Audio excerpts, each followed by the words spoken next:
Hi, this is Cheryl for Cut at Home. Today I want to show you a few last-minute Christmas card ideas.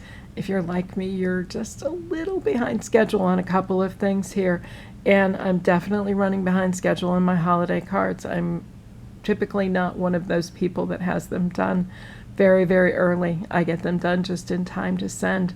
So I need something that's quick and easy, and I wanted to show you some of my favorite stamps and dies that helped me to create some quick but yet very nice Christmas cards. This one here features a die by Penny Black, this dove. It's called the Gift, I believe. Yes, the die set itself is called the Gift.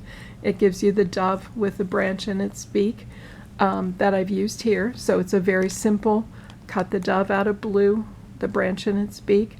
I was fortunate to have this paper in my stash from last year, which was a perfect match for the die set. Now to just lay the die on the paper was a little bit dull and uninteresting, so I came up with the idea of just grabbing one of my standard spellbinders. This is Labels 1. I grabbed a size that fit, and oops, it wasn't that one. One more up, and then just cut out the shape in gold, the same as my background layer, and put that underneath, and that was enough to pop my dove and to make it look much more presentable. Again, it was fine before, but my dove melded in to the background. I wanted it to show. The Rejoice word down here is also a Penny Black die set.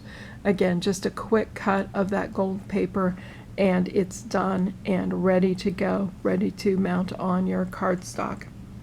My second card here features a stamp by Tim Holtz. This is one of the mini holiday stamps by Stampers Anonymous. This is Mini Holidays 5, so you can see there's a lot of different things to choose from here.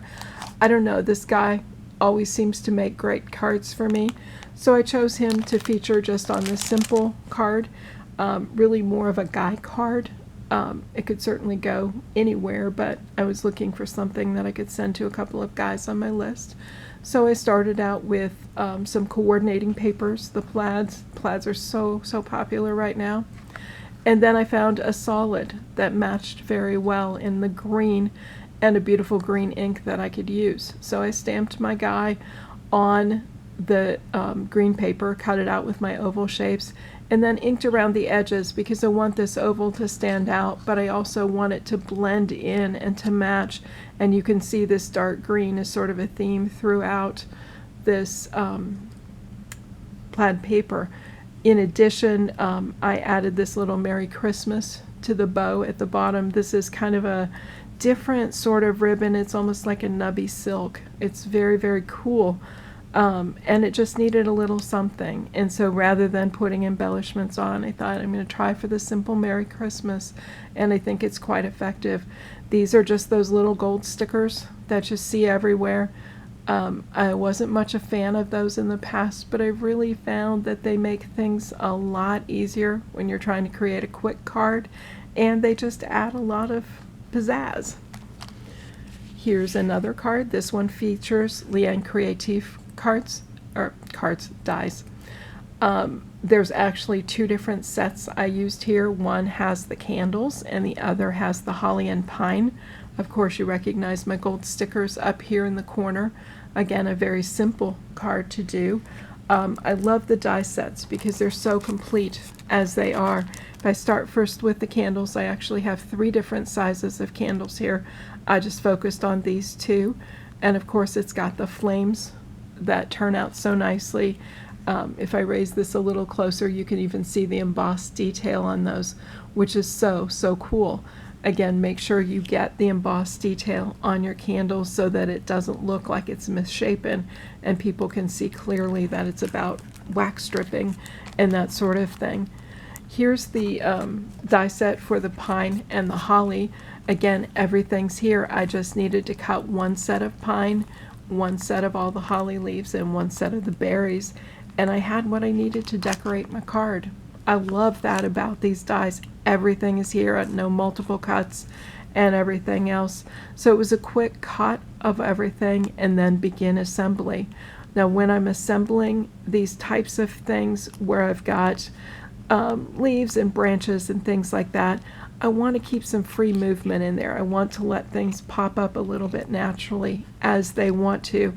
It gives more feeling of dimension and that sort of thing. So this is where I use my glue dots. I may not have things well attached. I always start with just one sort of at the base, which is hidden here under the candle, to set things in place, and then I add more just so they don't move too much. As you can imagine, when the paper is cut this fine, it's easier to rip, so you want some play in it but not full play. For my berries, I started out with just a flat red cardstock, and I wasn't satisfied with that, so I took my glaze pen, my clear one, and just added a little glaze to bring those berries to life. You can see that my holly leaves are also a metallic dimensional sort of paper. Again, add some interest, change up the textures and dimensions and colors and everything else to make your arrangements look a little more lifelike. Very, again, fun, easy card to do. And then finally, I have a card that features a Cottage Cutz die. This is called Cardinal with Branch. So here's a look at the die itself. It is Cottage Cutz, so you've got the basic one die, has all the pieces on it, but everything's here. So you just have to plan around what size you need to cut the holly and the bird, and as well as the beak and feet, and then the black detailing for the bird. It's all there. You just need a couple of cuts to make sure everything comes out.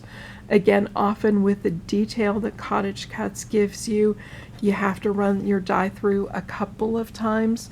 So if I'm running it through this way, when I run it through the second time, I want to rotate it 90 degrees and run it through this way the second time.